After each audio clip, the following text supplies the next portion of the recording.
intro of who Emma is, or who I know Emma to be.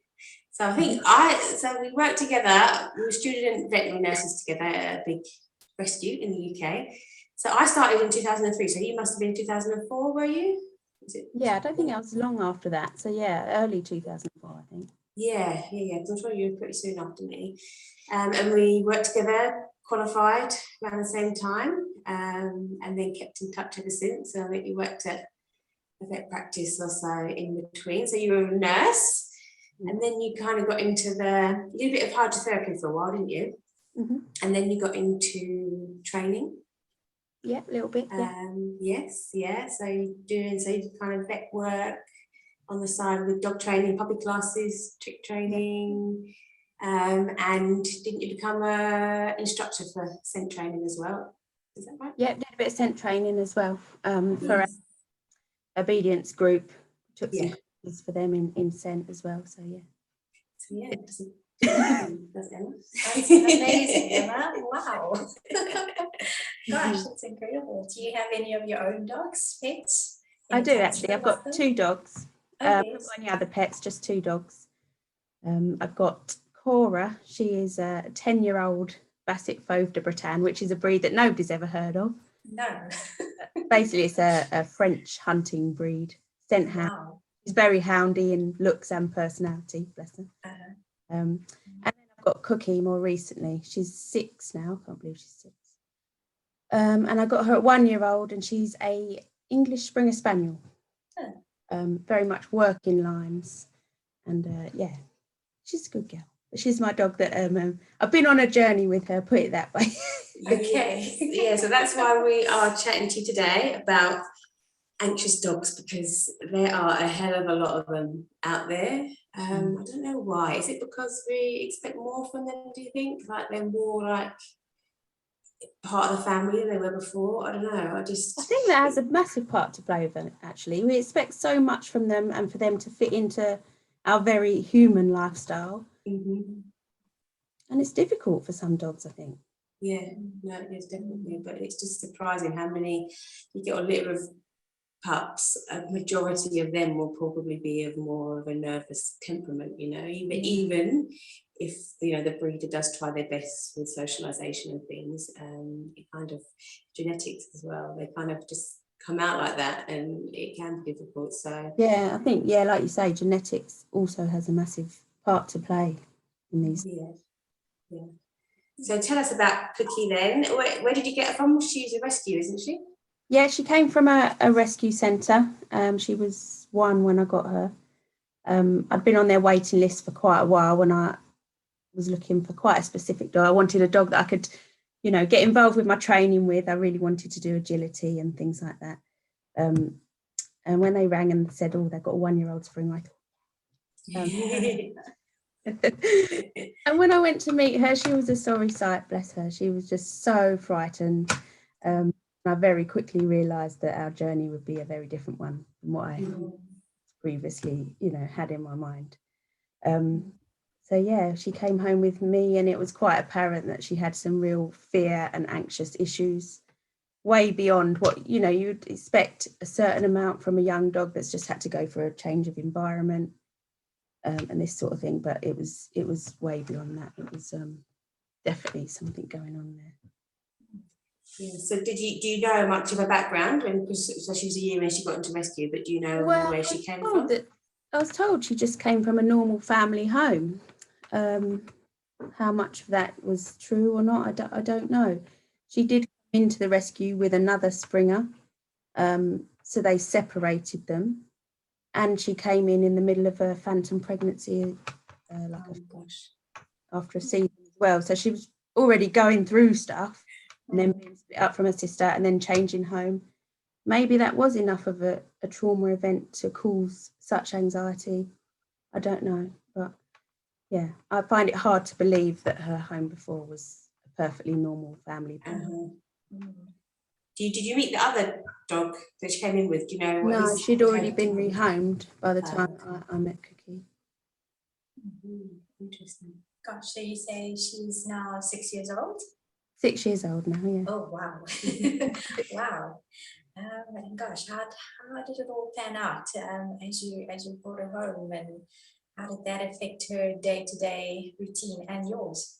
Yeah, so there was definitely a long period of settling in. She spent a lot of those first few months just under the living room table, not wanting to come out and things like that. And her triggers were very much, after seeing a behaviourist, it turned out that it was like a generalised anxiety disorder, is what he called it, where she was triggered by anything that was unpredictable to her. So if we walked past a stationary discarded crisp packet on the ground, that would be fine. If that crisp packet took to the breeze, then absolutely not. That's become unpredictable now. That's okay in Cookie's world. So yeah, it was anything that she deemed that could potentially be unpredictable to her would set her off. And in those first months, years even, it was pretty much everything: cars, traffic, buses, rubbish on the ground, blowing in the breeze.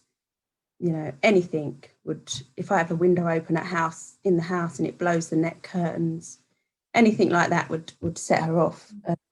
And her way of reacting to that would be she would just completely shut down. So she would just lay on the ground on her side, curl into a ball, and that would be it. There was no recovery from that. So if we was ever out on a walk and a dog ran over, that would be it. She'd lay down on her side, and I would literally have to just scoop her up and carry her home, because her recovery was very, very poor, like from those situations. But now I would say it's much improved. And she still does have triggers. Her main triggers now are other dogs still, because I think they are just so unpredictable, aren't they? Mm-hmm. She's fine if we're walking past what looks like a fairly calm dog on a lead. That's cool. But a dog playing off lead with a ball 200 meters in the distance is not okay, because it's unpredictable to her. And people, she's mostly all right as long as they don't try and interact. If people try and interact with her, she gets a bit like, I'm not sure about where this is going. How about her recovery time? Does she recover a bit quicker now when she sees things? Recovery time is amazing now. Yeah.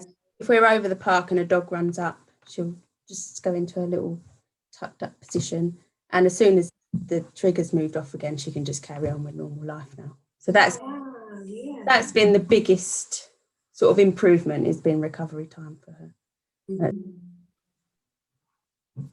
So I remember when you first got home, you were saying like you couldn't do, there was so much you could, like taking her out for a walk was like a big deal. You couldn't do a lot of stuff. So what, especially in those early days, what could you do with her instead? Because the walk was maybe not enjoyable for her. What kind of things did you do instead? So there was lots of days, obviously, we couldn't go for a walk. We would go at like crack of dawn if we were going to go, and couldn't be dark because that would set her off, and things like that. So there was lots of days that we didn't walk, and we'd do things like mainly scent work games, because that's obviously my background I'd done a lot of scent work training with my other dog. So I was like, okay, right, we'll get on this. And it's been such a brilliant outlet for her, I think, in giving her something to do, and something that really has promoted her confidence and self and ability to be able to do something which is actually on her own. Okay, it's teamwork to a certain extent, but I can't smell what she's smelling, so I have to stand back and say, you've got this. I can't help you here. You're going to have to go it alone. And so scent work has been really beneficial for her. Do you find, because I know you see sometimes like really reactive dogs doing scent work, and then they can be sniffing out something and totally ignore the fact that there's like a dog in the background, can she be that focused when she's doing that? Yeah, absolutely. And more so now. So it's obviously been a long journey, but now we are at a point where we can rock up at a strange environment indoors, and she will go in and search the building, and she'll walk in, she'll have her towel sort of a bit tucked down. She's a bit like, oh, where are you? What am I doing? But the minute she's given that cue to search, it's like a light switches. She's like, okay, no towel wagging. I know what I've got to do here. And she can block out what else is going on. It's just fascinating. It's really amazing. Amazing, yeah. and she enjoys it. Yeah, because what I think I find people with dogs, reactive dogs or nervous dogs, it's kind of like they have it in their mind that they've got to do this daily walk. It's like, no, my dog needs this, my dog. Yeah. But even though when the dog's going for that walk, it's especially here, because most here, like, dogs are in their front yards going crazy. So if your dog's dog reactive and you walk it down the road, it's just like dogs shouting at them all the time, all the way. But people are like, no, we have to go do our block and our exercise every evening. And it's like, there's so much more you can do that is an outlet for your dog. They probably would actually. I do get that. I mean, even I in the beginning felt, you know, I've got to be getting this dog out for a walk. You know, she's a 1-year Springer Spaniel. She needs, you know, to run and have exercise and stuff. I think I had to have a harsh talk to myself that, you know, I can't force it. I can't, you know, it's not fair to be walking along the road with a treat, bit of sausage. Come on, just come further and further out of your comfort zone. It's damaging the relationship, you know. It was, I really had to go, no, we're not doing this. We'll take it at your pace kind of thing. And with that, we did do a lot of, she loves being in the car, and the car was very much her safe space. Okay. Do a lot of just driving out to the park, open the boot. I would sit out with my flask of coffee and read a book. Sometimes she'd get out the car and join me, other times she wouldn't, and that was fine.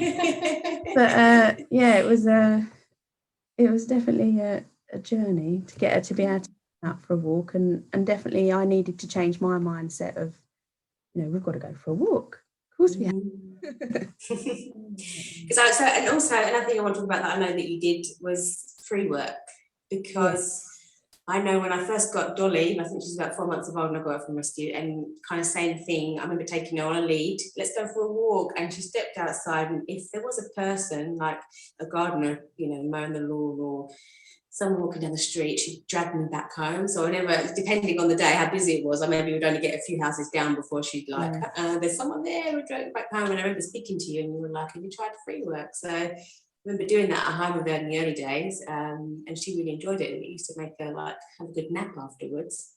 Yeah, so, we had some real positive things with that, even to the extent where I started taking the stuff out with me in the car, and would get to a park and I'd set up a little free work area. For people that don't know, that's kind of being able to have items and objects out for your dog to explore. You can put treats and various scents and textures and things amongst them.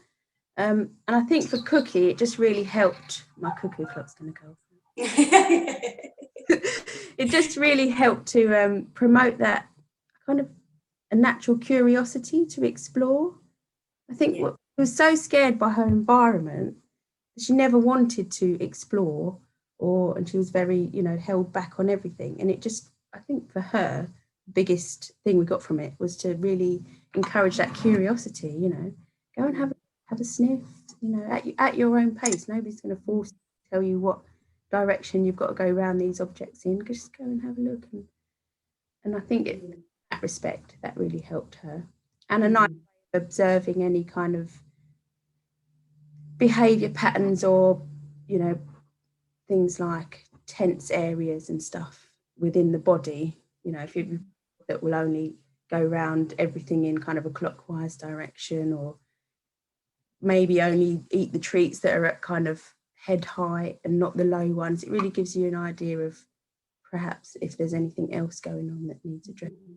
So, yeah, I really got a lot from that. Yeah, no, it's definitely gives you.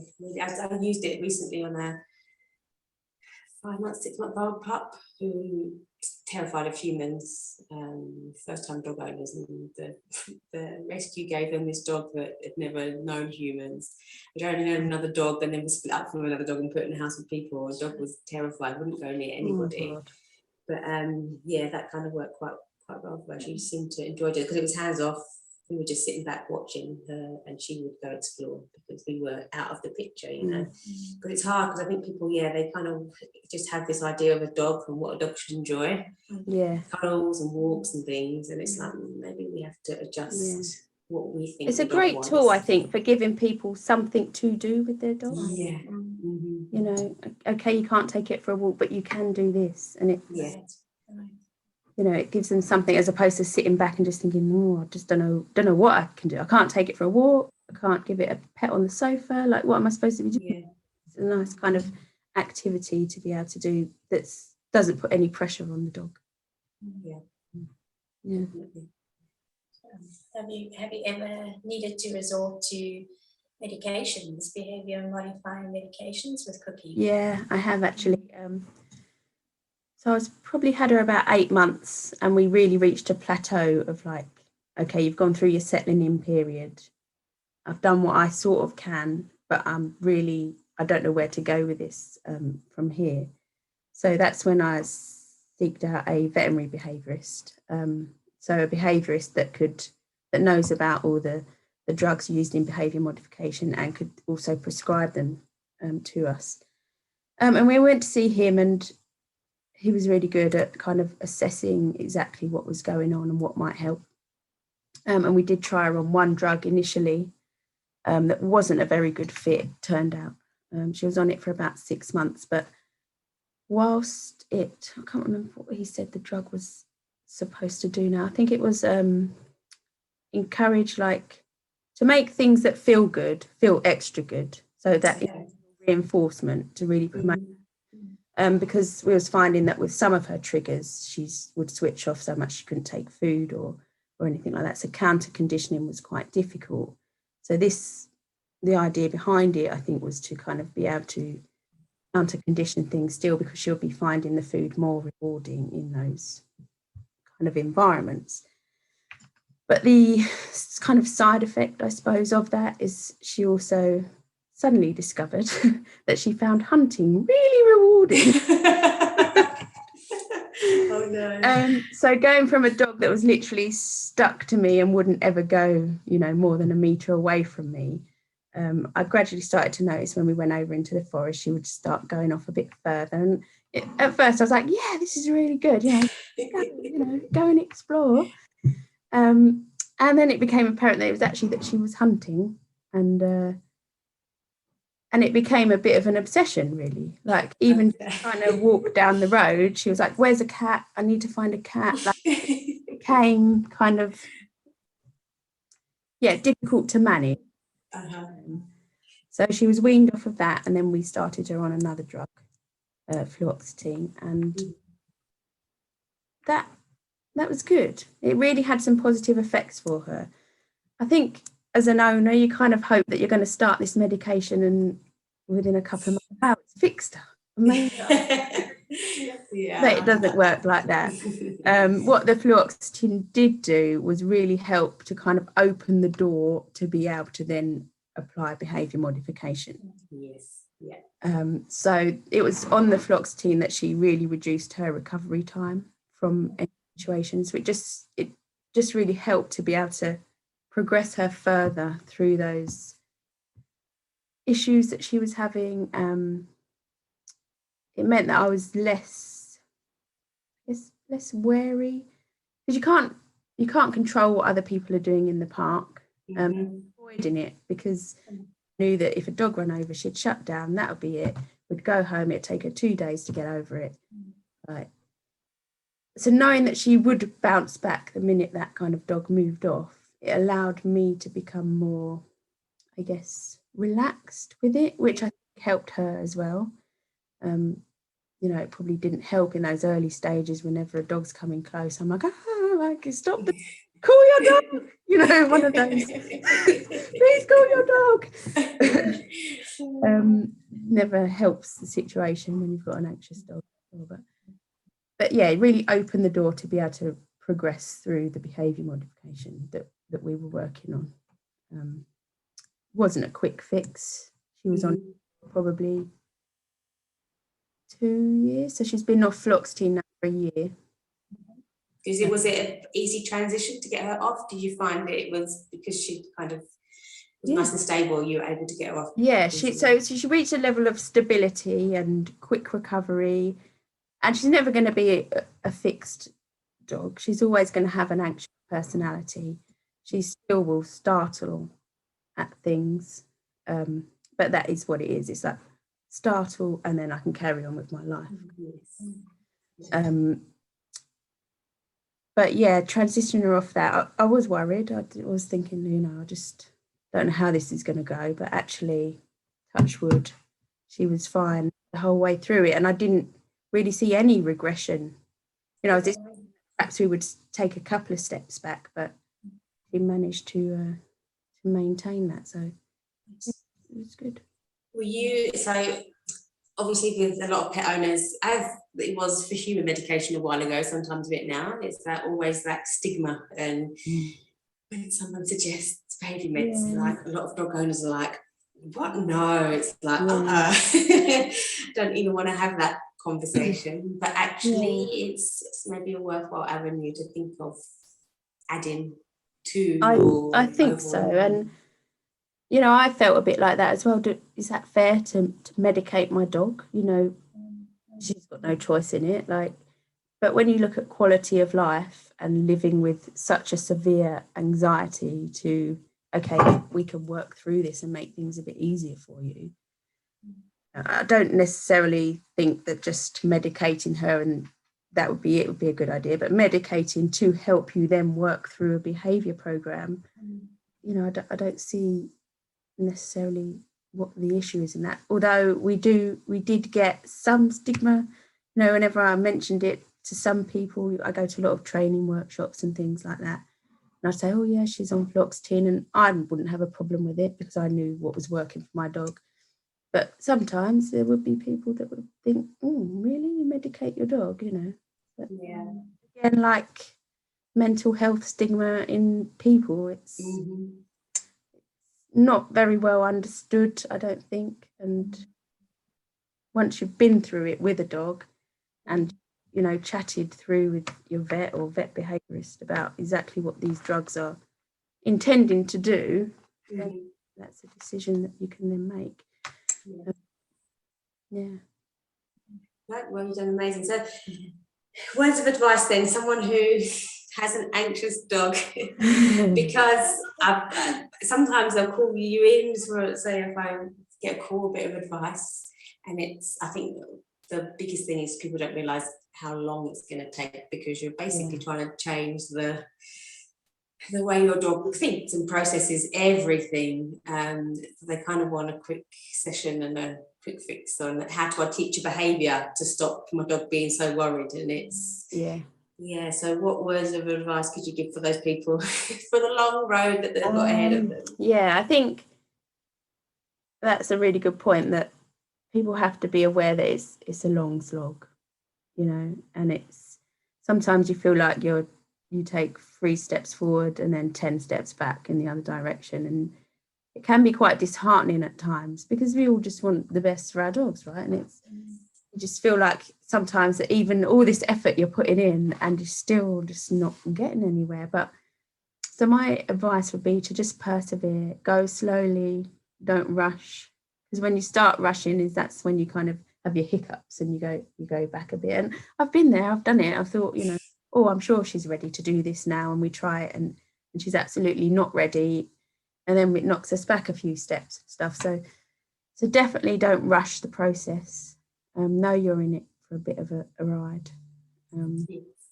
Get a good support network around you. So if you bring a puppy home and you think, oh, this is anxious and I think it's beyond what normal, get help involved. Seek a behaviourist, seek a trainer, speak to your vet. Is there anything else going on that might be causing it? And get that support network, because they're the people that you'll be crying to on the phone going, oh, it's all gone wrong. And that you'll need to remind you how far you've come. And there's lots of one thing that I've found really helpful is there's lots of support out there on Facebook and places like this, pages of other owners that are going through the same stuff, or people blogging about their own dog's journey, and I found that really helpful to see. My only caveat, I think, would be to that is don't take advice necessarily online. Every decent bit of advice you get, you're probably going to get about 20 not so decent bits of advice that could actually do more harm than good. So don't necessarily take advice offline, but use the support of other people going through the same thing. Yeah. And other than that, get involved with scent work, because that's my passion, and that Yeah. I really feel that has been such a vital part of Cookie's rehabilitation. And play as well.